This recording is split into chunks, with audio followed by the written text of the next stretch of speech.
Biblia en Filipenses capítulo 2.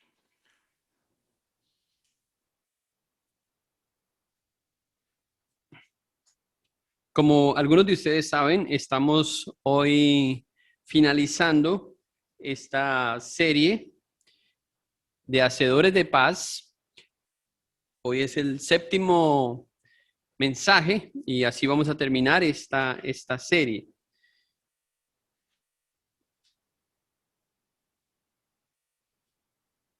¿Algunos de ustedes estaban orando porque esta serie terminara rápido? ¿No? Muchos conflictos en medio de esta serie de Hacedores de Paz. Es interesante porque uno empieza a ver cosas que antes no estaba viendo, ¿cierto? Es como algo que uno sabe que está mal todo el tiempo, pero nunca lo arregla. Yo estaba pensando eso mientras cantábamos porque ¿han notado que este televisor está torcido? ¿Y cuánto lleva así? ¿Cuántos se habían dado cuenta de eso? Y nadie hace nada, ¿cierto? Y solamente hasta que uno entra a tratar con un asunto y lo descubre, estoy seguro que esto la otra semana va a estar diferente, ¿sí? Pero toca entrar a tratar con un asunto, ¿cierto? Para hacer el ajuste que uno necesita. Pero si todos sabemos que eso está ahí, pero nadie hace nada, bueno, ahí lo vamos a seguir viendo torcido, ¿sí? Si la otra semana está torcido, tenemos un problema serio, ¿cierto? Pero así es la palabra de Dios. Dios va haciendo ajustes con su palabra en la vida de nosotros, ¿verdad? Y creo que esta serie por eso ha sido tan provechosa. A veces uno tiene como pastor como reservas porque es casi una serie temática, pero al mismo tiempo de algo básico, pero que es importante. Y la verdad yo he recibido muy buenos comentarios y también he escuchado lo que Dios está haciendo. Y honestamente a veces hasta con tristeza uno escucha eso. Pero esa tristeza también se puede convertir en gozo al saber que estamos creciendo, al saber que Dios está trabajando en nuestras vidas a través de su palabra. Así que me gozo a pesar de todo lo difícil que pueda ser tratar con los problemas, me gozo de que el Señor nos esté enseñando cómo debemos resolverlos, cómo debemos lidiar con algunas cosas y que como Jesús dijo, nos estemos volviendo bienaventurados los pacificadores porque ellos serán llamados hijos de Dios.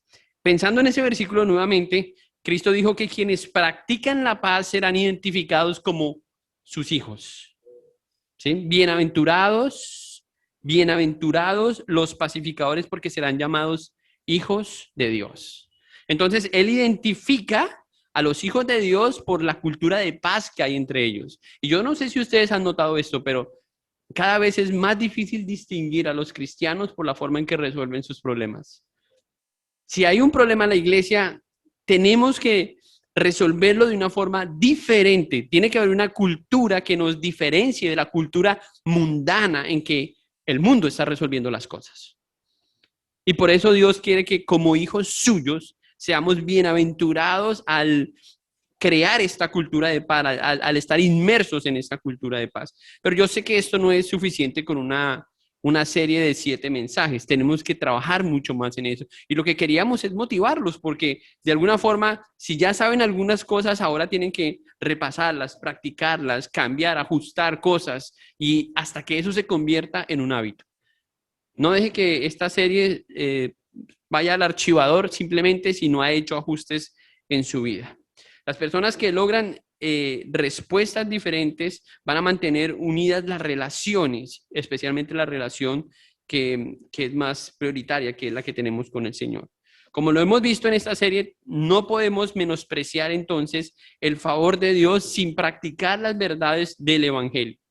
Esperamos que durante la serie hayamos hecho todo tipo de ajustes y que lo sigamos haciendo, porque todavía hay tiempo para eso.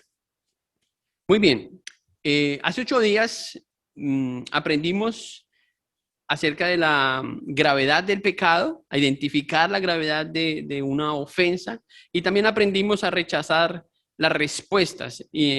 Cuando yo escuché eso, las respuestas pecaminosas, las primeras son las más graves, ¿cierto? Que son en el momento de la, ¿cómo se llama? El momento de la pasión ahí, cuando algo dispara, ¿cierto?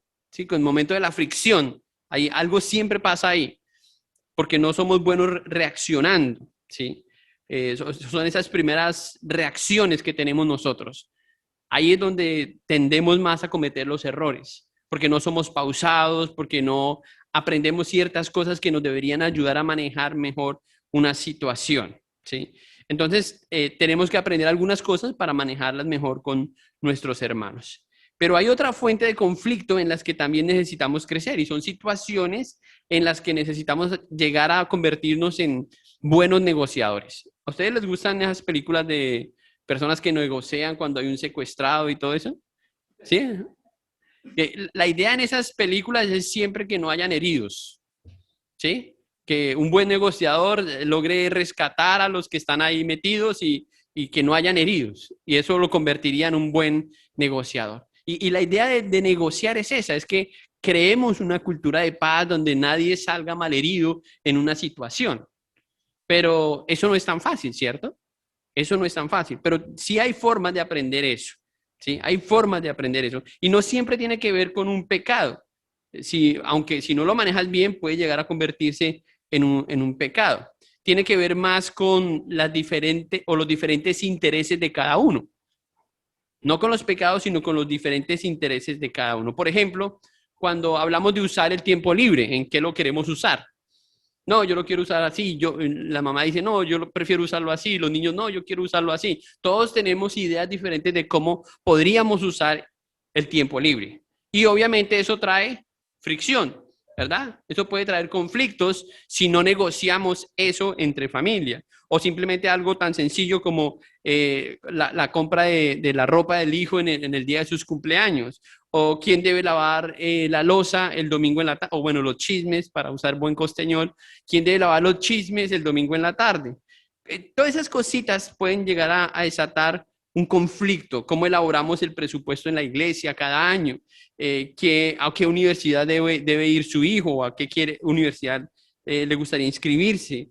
Necesito un nuevo computador, un nuevo celular. Todas estas cosas hacen parte de esas cosas pequeñas que si no las manejamos bien terminan siendo un pecado y por ende un conflicto, ¿sí?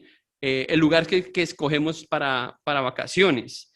Todas las situaciones nos hacen pensar en dinero, en deseo, en tiempo, en gustos. Son circunstancias que me enfrentan fácilmente a otros, porque simplemente soy diferente a los demás, que las demás personas son diferentes a mí y por eso nos vamos a ver enfrentados los unos a los otros. Entonces tenemos que de alguna forma aprender a ser buenos negociadores para que no hayan heridos y podamos glorificar a Dios.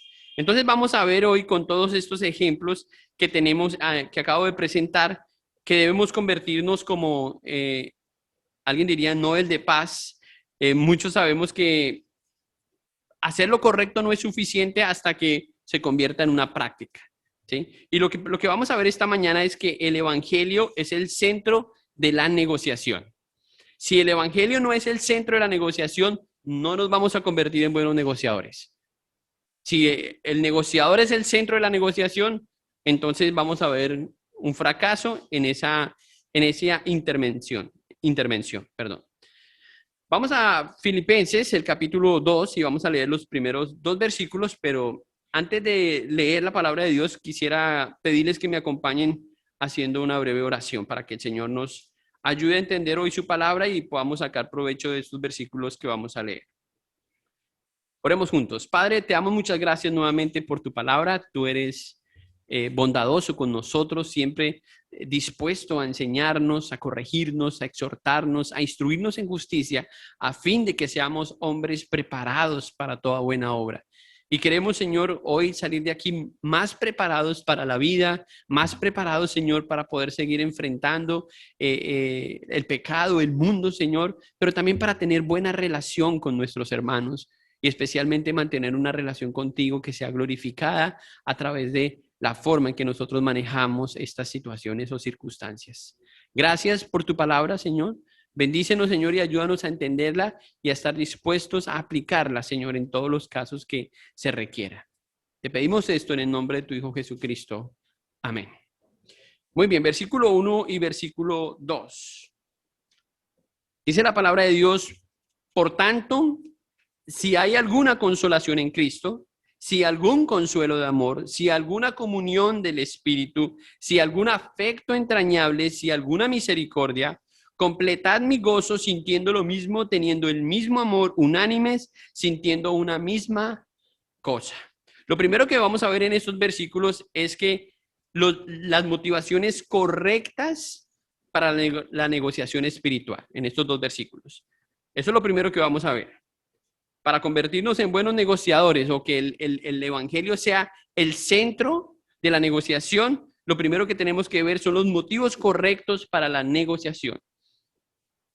Ahora, ¿qué notaron ahí en el primer versículo? No sé si ya hicieron alguna observación. Lo primero que usa él ahí es el por tanto.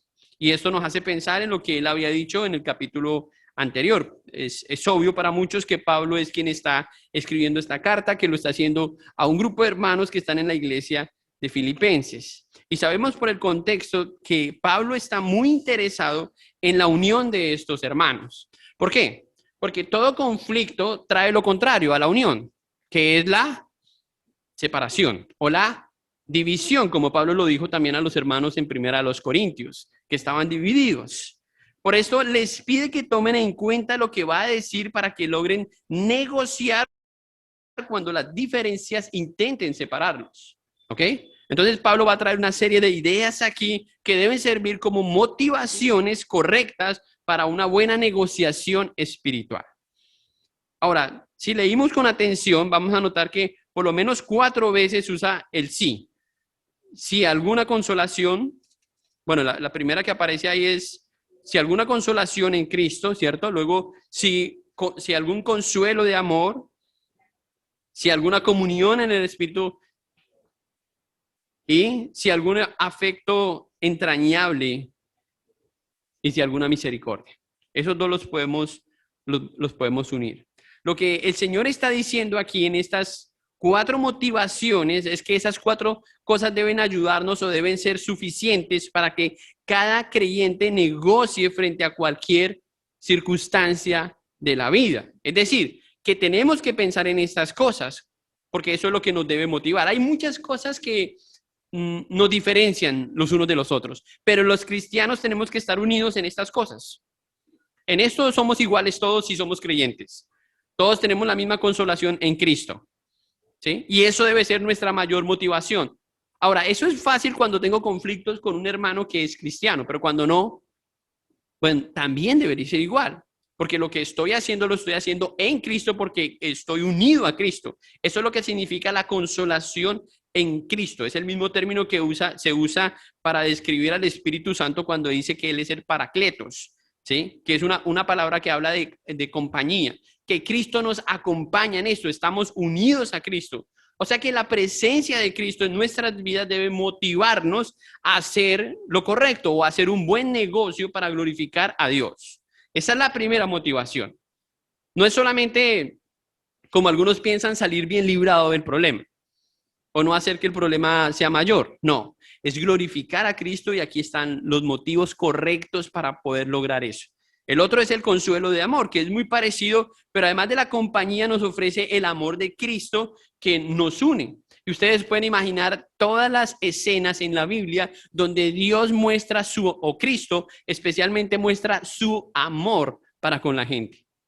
¿Cuántas cosas hizo Jesús en las que Él mostró amor?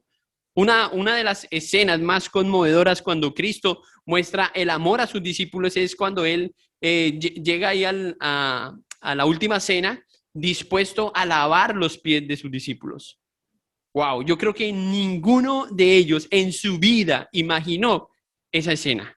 Ninguno de ellos. Pero es un acto de humildad, pero a la vez es un acto de amor de Cristo hacia sus discípulos. Que imagínense en ese cuadro de los discípulos de Jesús, de su maestro haciendo esto. Yo creo que al tener un conflicto ellos con otra persona, ese cuadro estaba ahí metido en su cabeza. ¿Cómo el Hijo de Dios hizo lo que hizo con nosotros? Por eso es que vemos a estos hombres o a apóstoles o discípulos del primer siglo, los vemos como héroes, ¿cierto? Porque ellos tenían una idea tan clara de lo que Cristo hizo por ellos, que eso los motivó incluso a entregar sus propias vidas por Cristo. negándose a sus deseos y muriendo a todo concepto humano, porque entendían lo que Cristo había hecho. El otro es la comunión en el Espíritu, que habla de una coinonía espiritual que tenemos con el Señor. Bueno, aquí habla del Espíritu también. ¿Sí? Y el último, el afecto entrañable o la misericordia, uniendo esos dos. Y estas dos últimas son cualidades de Cristo que deben ser reflejadas en cada creyente y deben motivar nuevamente al creyente a actuar como Cristo. Si estas cosas no nos unen, como él dice ahí en las escrituras, si esto no nos une, entonces, ¿qué lo puede hacer? No son nuestros gustos lo que nos va a unir. ¿Sí? No son nuestros deseos, no son que asistamos a la misma iglesia que nos va a unir, o que tengamos el mismo pastor, o que seamos de la misma nacionalidad, o que hablemos el mismo idioma. Estas cosas no son los que nos unen. Lo que nos une es lo que acabamos de leer. Pero esto está condicionado. Él dice, si hay alguno. O sea, no es que Pablo está poniendo duda de que esto sea así, pero él está diciendo que todo lo que dijo en el capítulo 1 debe reflejarse en nosotros si creemos esto y vivimos de esta forma. ¿Sí? Ahora, si somos creyentes, el Señor está hablando a nosotros como sus hijos. Si somos sus hijos, entonces dice, si somos, debe haber alguna consolación en Cristo para nosotros. Debe haber algún consuelo en su amor en nosotros, alguna comunión en su espíritu, alguna misericordia en nosotros. Y estas cosas son las que nos tienen que motivar a nosotros para vivir como Dios quiere. No hay otra cosa que lo puede hacer. No es simplemente sobresalir en medio de una situación porque tenemos algo de sabiduría y manejamos bien las cosas. No, no es eso. Es lo que somos, es nuestra identidad en Cristo. Y por eso es tan importante lo que Pablo acaba de decir. Ahora, en el versículo 2 vemos las garantías de una buena negociación. Ahí están, 4 garantías de una buena negociación. O sea, para usted estar seguro que lo que está haciendo, que las motivaciones que usted tiene son correctas, aquí están las garantías de esas motivaciones correctas. Primero, dice que es sintiendo lo mismo. Lea nuevamente el versículo 2. Completad mi gozo sintiendo lo mismo, teniendo el mismo amor, unánimes, sintiendo una misma cosa. Cuando usted piensa en eso, sintiendo lo mismo, tenemos que llevar eso un poco más allá para entender que lo que él está hablando es de un mismo pensamiento, ¿sí? Está pensando lo mismo. Ahora, ¿cómo logramos nosotros pensar de la misma forma que Cristo pensó? ¿Es eso posible?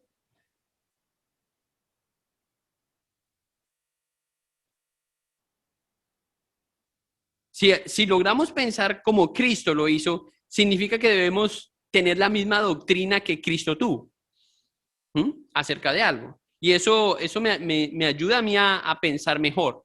Porque si no tenemos la misma doctrina de Cristo en algunos asuntos, por más pequeños que sean, pues vamos a notar diferencias entre nosotros que nos van a separar. Pero si estamos unidos doctrinalmente, vamos a estar más preparados para evitar la separación.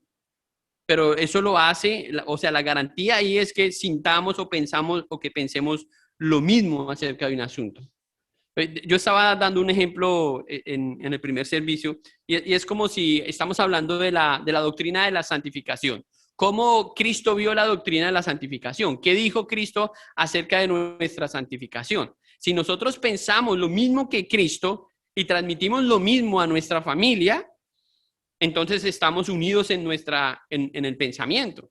Pero si no lo hacemos, entonces todavía hay algunos miembros de la familia que se están preguntando si debemos o no hacer estas cosas porque no estamos pensando lo mismo acerca de la santificación. ¿Sí me comprende? O soy más gráfico en el ejemplo. ¿Sí? Papá, que si puedo ir a una fiesta. Bueno, si yo no le enseño a mi hijo la diferencia entre la santificación la diferencia entre la separación entre el mundo y el cristiano, es posible que el hijo no haya entendido esto y por eso todavía esté haciendo este tipo de preguntas de que si puede hacer ciertas cosas o practicar o hacer algunas prácticas mundanas. Porque no estamos pensando lo mismo acerca de la santificación y concibimos algunas ideas como cláusulas donde yo puedo hacer estas cosas y hacerlas y no salir perjudicado. Y es porque no estamos pensando lo mismo. Y ahí ustedes notan lo importante de estar estudiando la palabra de Dios y todos crecer en el conocimiento de Cristo, porque pensamos las mismas cosas y esto nos une. Lo que divide a las iglesias es precisamente que están pensando en diferente cada uno. Y eso es lo que Pablo dijo ahí a los hermanos en primera a los Corintios. Bueno, luego dice, la otra garantía es sintiendo el mismo amor. Otra garantía es que amemos a los otros como Cristo lo hizo. Y eso muestra también, eso se muestra a través de nuestra vida. Es decir, que nuestro amor debe mostrar nuestra resurrección, hermanos. ¿Sí? Debe evidenciar el amor de Cristo también en nuestras vidas. Eso es una garantía, si estamos amando de la misma forma que Cristo lo hizo. Y aunque no podemos imitar al 100% su amor, sí podemos seguirlo. ¿Sí? Podemos apuntar allá a hacer lo mismo que Cristo hizo y amar como Cristo lo hizo desinteresadamente. Y eso implica muchas veces morir a nuestros deseos. La otra garantía es estar unánimes. ¿Sí? Unánimes es la tercera garantía, vivir en una armonía con los demás creyentes, y eso excluye la ambición personal o cualquier pecado ególatra, cualquier pecado que tenga que ver con mi propia satisfacción. Mantener una unidad y sintiendo una misma cosa, que es la última garantía. Y cuando hablamos de los sentimientos, pues es algo más complejo porque generalmente pensamos o aislamos más bien los sentimientos del mismo pensamiento que debemos tener o del amor. Pensamos en algo como algo ajeno. Y no, aquí está hablando de los sentimientos dentro del mismo pensamiento, ¿sí? Que son pensamientos conciliados. Entonces aquí vemos 4 garantías de una buena negociación, sintiendo lo mismo, teniendo el mismo amor, estando unánimes y sintiendo una misma cosa. Ahora, ya viendo estas motivaciones, que deben ser las correctas, ahora veamos las fuentes del conflicto en los versículos 3 y 4. Leamos el versículo 3 y 4. Dice el versículo 3, nada hagáis por contienda o por vanagloria, antes bien con humildad, estimando cada uno a los demás como superiores a él mismo, no mirando cada uno por lo suyo propio, sino cada cual también por lo de los otros. Ahora, el segundo punto que tiene que ver con las fuentes del conflicto, lo primero eran las motivaciones, ahora veamos las fuentes del conflicto, son nuestro egoísmo y orgullo que se convierten en la negociación en un medio de manipulación. ¿Sí? Y aquí en el versículo 3 y 4 notamos 2 palabras que sobresalen. Nada hagáis por contienda o por vanagloria. Y cuando dice nada en sus Biblias, ¿cómo debemos traducirlo en el español? Nada, ¿cierto? Pero la verdad es que cuántas cosas hacemos por nuestra propia vanagloria. Si solamente pensamos en las redes sociales y en lo que subimos en las redes sociales, ya estamos mal. ¿Sí? Porque si uno quiere ver algo aquí en estos aparatos es vanagloria, pura vanagloria, ¿cierto? Alguna más costosa que otra, pero vanagloria. ¿Sí? Ahora, estas 2 palabras que describen la raíz de la manipulación son la raíz, digamos, de la negociación para que se convierta en manipulación. La contienda se traduce como de diferentes formas, rivalidad o egoísmo. Y la idea es una ambición egoísta cuando solo pienso en mí y no pienso en las demás personas. ¿Sí? Entonces ahí en ese momento cuando solamente estoy pensando como dictador, voy a violar los derechos o los intereses, más para no hablar de derechos, los intereses o los deseos de la otra persona. Y ahí en ese momento estoy manipulando una circunstancia. Y la otra palabra es la vanagloria, que sin la motivación correcta, la vanagloria nos lleva a enfocarnos en el yo. Entonces la persona siempre está pensando en cómo va a sacar más ventaja de ese asunto y a veces lo hace ver como algo espiritual, pero finalmente hay algo de vanagloria, porque también desde el púlpito se puede ver la vanagloria y cómo puedo sobresalir en una situación. Y eso obviamente habla más de sus intereses que de agradar a Dios. ¿Qué me favorece a mí? Entonces, cuando una persona tiene estas ideas arraigadas en sí mismo, entonces convierte esa oportunidad de negociación en una manipulación. Y tenemos que tener mucho cuidado de eso, especialmente los que están sirviendo al Señor en la iglesia.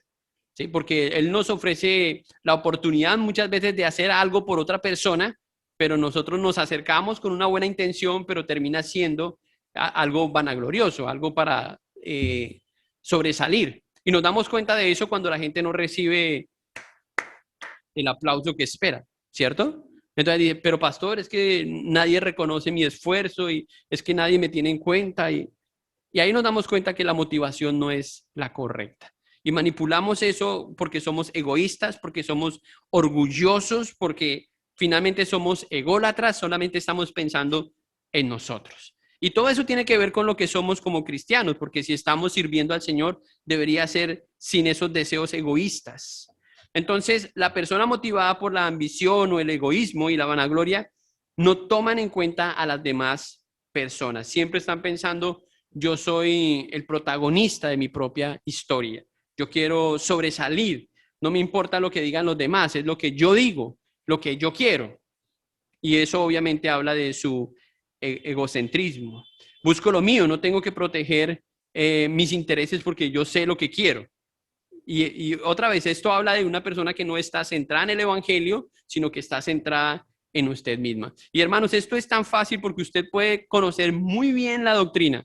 Usted puede saber, incluso enseñar a algunas personas cómo pasar por alto la ofensa, responder bíblicamente al pecado, cómo manejar o cómo crecer en su santificación. Pero en la práctica, cuando usted vive esto, es cuando usted tiene problemas, ¿sí? Y todos tenemos un campo de acción, todos tenemos un lugar donde practicar estas cosas. Ahora, lo primero que debemos hacer, miren el versículo 4 nuevamente, no mirando cada uno por lo suyo propio, sino cada cual también por lo de los otros, ¿sí? Lo primero que deberíamos hacer nosotros para contrarrestar ese egoísmo y ese orgullo que nos lleva a manipular en medio de una negociación es pensar en los demás, no buscar nuestros intereses, sino los intereses de los demás. ¿Por qué esa persona está diciendo esto? ¿Será que esa persona está en lo correcto? A veces las cosas son tan obvias, ¿cierto? Hay 5 o 6 personas diciéndonos, no, hermano, no haga eso, no vaya por ese lado. Y nosotros diciendo, todos están tan equivocados, ¿cierto? Y es porque eso muestra que estamos tan centrados en nosotros. Y de hecho, por eso muchos no quieren ni siquiera pedir consejo, porque ya saben cuál va a ser el consejo. No lo haga, no vaya, ¿sí? Entonces prefieren estar centrados en sí mismos y no mirar hacia los lados. No buscan los intereses de los demás, buscan sus propios intereses. Ahora, un interés es distinto a una posición. Una posición es la solución que yo veo en algo. Esa es mi posición, ¿sí? Mi posición es que mis hijos deben vestir todo de marca. Esa es mi posición. No pueden ponerse nada chiviado. Todo tiene que ser de marca.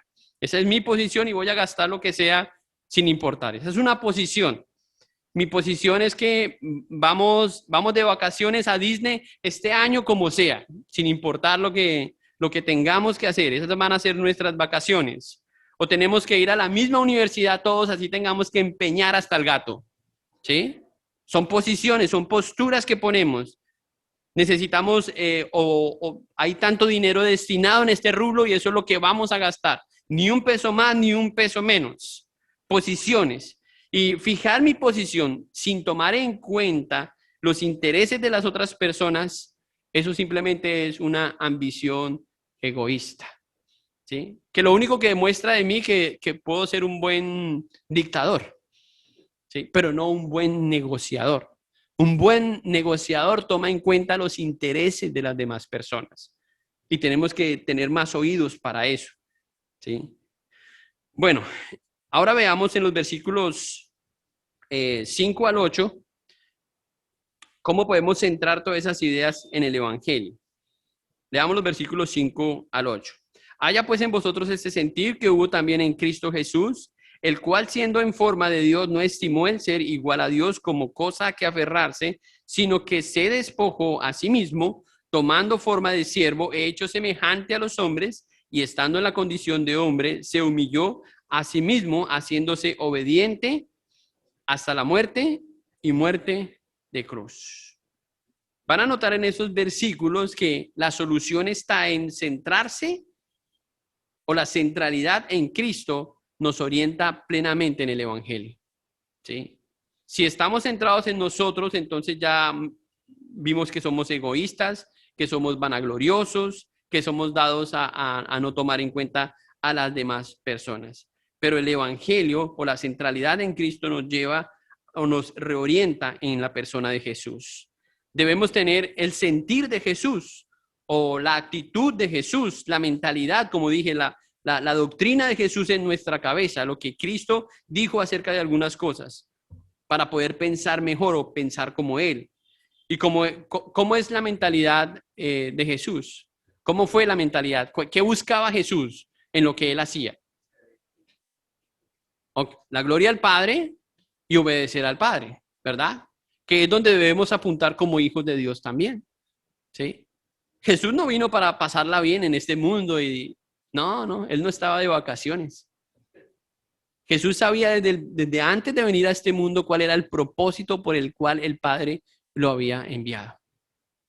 Y por eso sus deseos fueron de un lado y Él se centró en hacer la voluntad del Padre.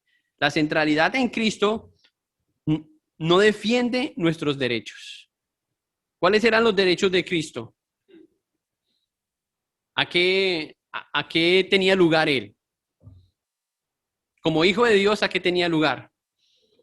Bueno, al trono, ¿cierto? ¿Sí? Pero dice la Biblia que no estimó el ser igual a Dios. Eso es, no estimó ser Dios, tener la misma esencia del Padre para tomar nuestro lugar en la cruz. Eso es impresionante. Y todavía nos parece que ceder en algunas cosas es mucho para nosotros, ¿cierto? Cuando estamos negociando algo, cuando estamos mediando en un asunto, ¿sí? Si cedemos, pensamos que estamos perdiendo. ¿Tienen esa idea de ceder? Cuando tengamos esas ideas de estar perdiendo en medio de una negociación, tenemos que pensar en Jesús. Porque si hay alguien que se privó de sus privilegios fue Jesús. Como hijo de Dios, pudimos ver algunos atributos de Jesús como Dios, pero no fue todo el tiempo así. Él pudo desplegar todo su poder, toda su gloria en esta tierra, pero la Biblia dice que no estimó el ser igual a Dios. Así dice la palabra de Dios. Y ese debe ser el sentir que hay en nosotros también. Aunque tengamos muchas cosas, no sé cómo decir esto, sí, aunque tengamos ventajas sobre las demás personas, tenemos que estar dispuestos a humillarnos, ¿sí? Porque sí, digamos que o Dios nos ha dado algunos más privilegios que a otros, pero esos privilegios no tienen que ser la razón para no mostrar la misma actitud de Cristo. Estamos enseñados que por encima de todo lo más importante es cómo nos sentimos nosotros. Y el Evangelio tiene que reorientar esos pensamientos. Nos aferramos a nuestro nombre. Usted no sabe quién soy yo.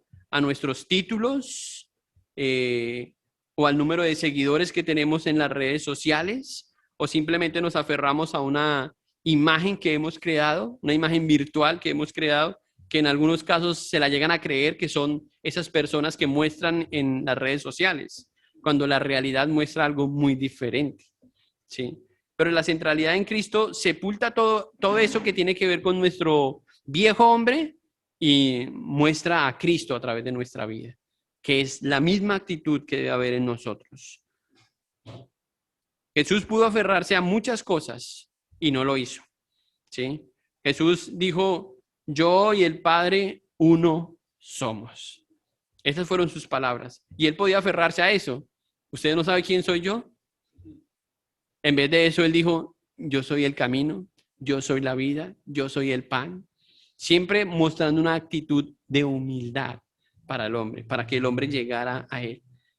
Él tenía el derecho de recibir un trato justo, y aunque no lo recibió, dice en el versículo 6, leamos nuevamente el versículo 6, dice, el cual siendo en forma de Dios, no estimó el ser igual a Dios como cosa a que aferrarse. ¿Escucharon eso de igual a Dios? Misma esencia divina de Dios. No estimó el ser igual a Dios. Entonces, la centralidad en Cristo nos impulsa también, leamos el versículo 7 ahora, dice el versículo 7, sino que se despojó a sí mismo,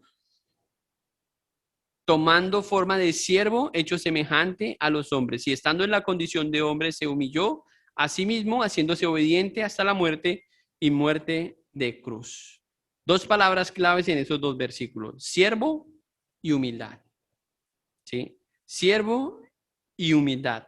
La centralidad en Cristo nos reorienta para que seamos sus siervos y para que seamos humildes. ¿Sí? Ahora, eso tiene que evidenciarse de alguna forma en la vida de todo creyente. No tenemos que estar preguntándonos, ¿será que vamos a servir al Señor? Porque si el Señor nos llamó para ponernos dentro del cuerpo es porque Él cree que somos útiles dentro del cuerpo para algo. El punto es si estamos atendiendo a ese llamado y estamos sirviendo para Él. ¿Sí? Ahora, servirnos nos forza a obedecer y nos acerca más a la santidad. ¿Por qué? Porque simplemente si no hay obediencia, no hay santidad. ¿Sí? Entonces, cuando obedecemos al Señor, estamos siendo más santos y estamos siendo más obedientes, porque sin obediencia no hay santidad.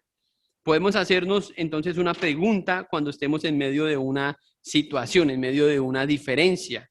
O más bien, hagámonos dos preguntas. ¿Cómo puedo servir a la otra persona en estas circunstancias? ¿Cómo quiere Dios que yo sirva a esta persona? Porque a veces vemos eso como cosas imprevistas o cosas hartas, ¿cierto? Porque nos toca hacer cosas que no estaban agendadas, no estaban planeadas. Pero de pronto no estaba planeado en su agenda, pero en la agenda de Dios. Entonces tenemos que preguntarnos, ¿cómo quiere Dios que yo sirva a esta persona en esta situación? Eso puede ayudarnos. Y la otra pregunta es, ¿cómo quiere Dios que yo crezca en esto? Porque a veces ese tipo de cosas que nos ponen a servir en unas circunstancias afectan nuestros intereses, nuestros deseos y nos obligan a ser más humildes. Y ahí nosotros podemos crecer en nuestra santificación. Pero hasta que no estemos sirviendo, no vamos a descubrir cuál es el camino para hacer eso. Entonces, aquí podemos hacer una pausa, orar y pensar objetivamente si lo que necesitamos es, en una situación, investigar un poco más sobre los derechos, sobre los deseos de esa otra persona, o hacer estas preguntas, o simplemente ir a la Biblia, leer algunos pasajes para recordar el Evangelio y lo que Dios espera de mí, o identificar cuáles son mis opciones de paz. No las otras dos opciones que están a la derecha y a la izquierda, sino las opciones que tienen que ver con la paz, con glorificar a Dios. Proverbios 14:8 dice, en la Nueva Traducción Viviente la leo, dice, los prudentes saben a dónde van, en cambio los necios se engañan a sí mismos. ¿Qué hace un prudente? Dice Proverbios 3 que no depende de él, no se fía en su propia opinión, sino que se fía en el Señor. Está dependiendo del Señor. Eso lo llama a estar centrado en Jesucristo. Leamos los versículos 9 al 11 ahora, por favor.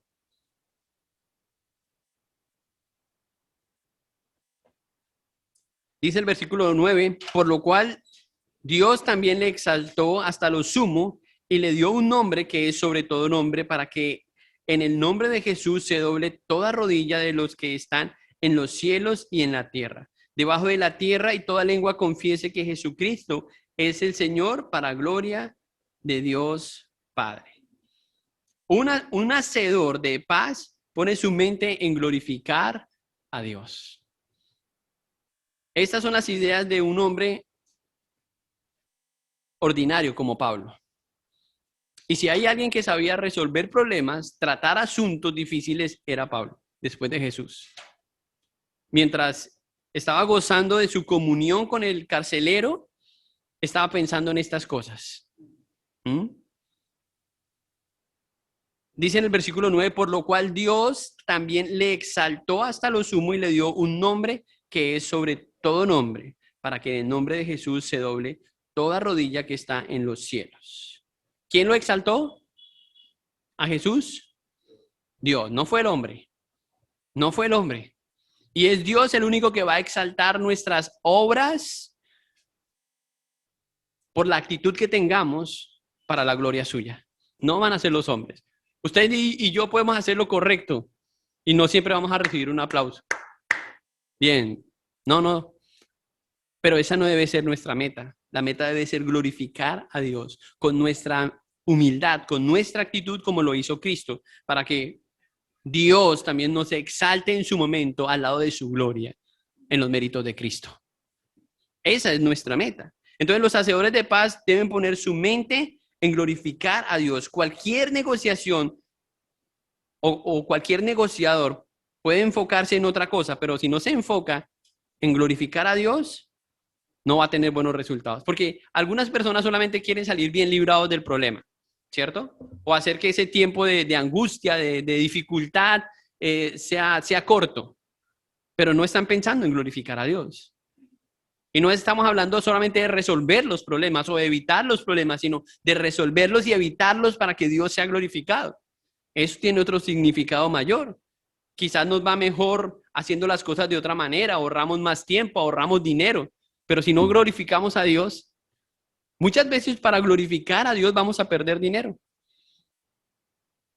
Pero ¿estamos dispuestos a hacerlo? Recuerden lo que Cristo hizo. No estimó el ser igual a Dios.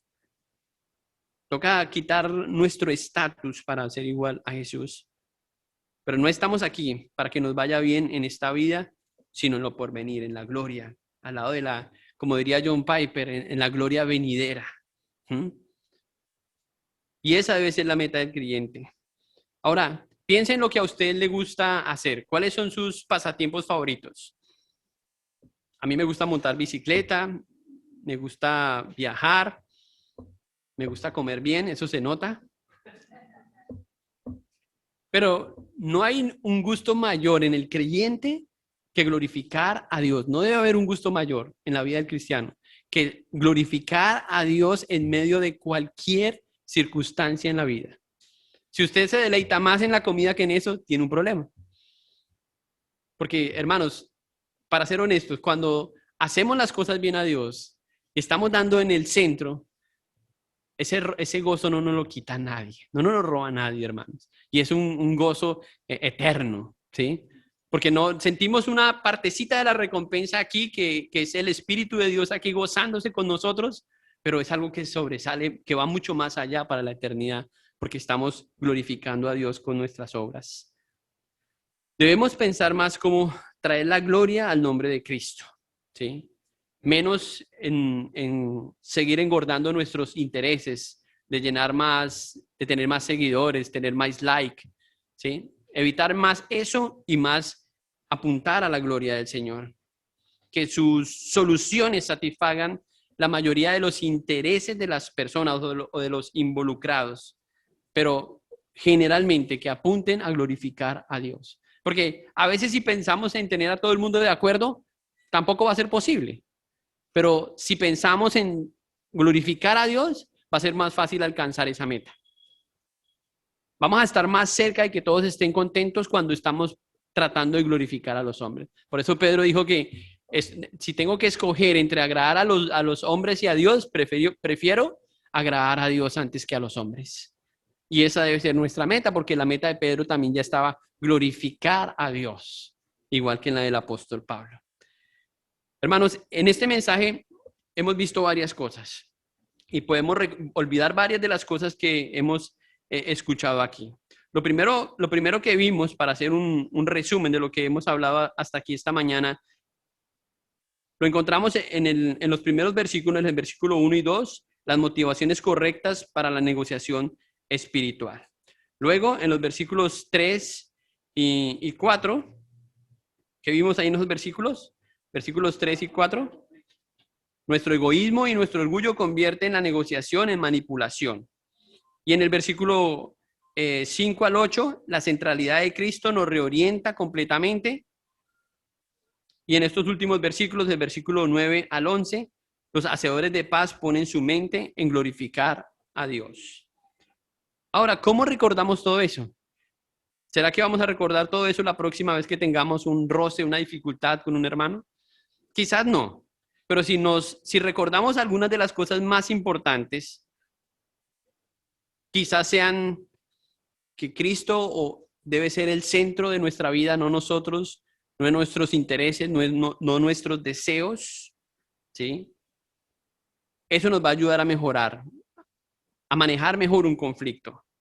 Si recordamos hacer una pausa para no responder acaloradamente a una situación y pensar en lo que Cristo hizo, eso nos va a ayudar a resolver mejor una situación. No reaccionar de forma inmediata, ¿sí? También si pensamos por último que nuestra meta o nuestro objetivo es glorificarlo a Él. Esa debe ser nuestra meta. En la canción, creo que fue la segunda canción que cantamos, me gusta esa última parte del coro que dice, hasta que Él venga otra vez, en su poder me sostendré. Y eso tiene que ver con apuntar a glorificar a nuestro Dios, a nuestro Salvador. Vamos a seguir teniendo problemas, vamos a seguir teniendo conflictos, pero el Señor dijo, confiad, yo he vencido al mundo. Y Él está en nosotros, Él está con nosotros y por eso nos da el poder para que podamos glorificar a Dios a través de Él, a través suyo. ¿Tienes a Cristo de tu lado trabajando en ti, en estas cosas? ¿Te apoyas en Él para vencer el pecado, para vencer a Satanás, las dificultades, para glorificar a Dios? Hagamos los ajustes y pensemos en Él y pidamos ayuda a Él porque Él quiere ser glorificado juntamente con el Padre. Señor, gracias, te damos esta mañana. Gracias por tu palabra. Recordar el Evangelio, Señor, y cómo Él es clave en medio de las diferencias, de los gustos, de los deseos que nos hacen diferentes a cada uno de nosotros. Es algo maravilloso. Porque aunque somos tan diferentes, tenemos muchas cosas en común, Señor. En tu Hijo Jesucristo tenemos tantas cosas en común, su amor, su consuelo, su misericordia. Tus bondades las hemos experimentado de la misma forma, Señor. Y todas estas cosas que están unidas al Evangelio, Señor, son las que hacen posibles que podamos vivir en este mundo, Señor, en un mundo imperfecto, en un mundo caído, y te podamos glorificar a ti. Porque tu Espíritu vive en nosotros y nosotros estamos unidos a ti, Jesús. Rogamos que nos ayudes, Señor, para vivir de esta forma, para que la familia en la fe se distinga de quienes no son tus hijos y podamos ser llamados como Jesús, bienaventurados los que hacen la paz. Que eso nos distinga, Señor. Ayúdanos, Señor, la próxima vez que tengamos que responder a una situación adversa, a una situación difícil, a una situación donde nuestros intereses se vean vulnerados, para que todo lo que sobresalga, Señor, sea tu Hijo Jesús en nosotros y tengamos su misma actitud y su mismo pensamiento, Señor. Gracias, Señor, por tu palabra y gracias por recordarnos que esta es la forma en que tú quieres que vivamos, Señor, mientras estemos en este mundo aguardando, Señor, tu regreso. Cristo, gracias. Gracias por enseñarnos, por guiarnos. Recibe la gloria, Padre, de todo lo que tú hagas en nuestras vidas a través de tu Hijo Jesús. Te lo pedimos en el nombre de tu Hijo, Cristo. Amén.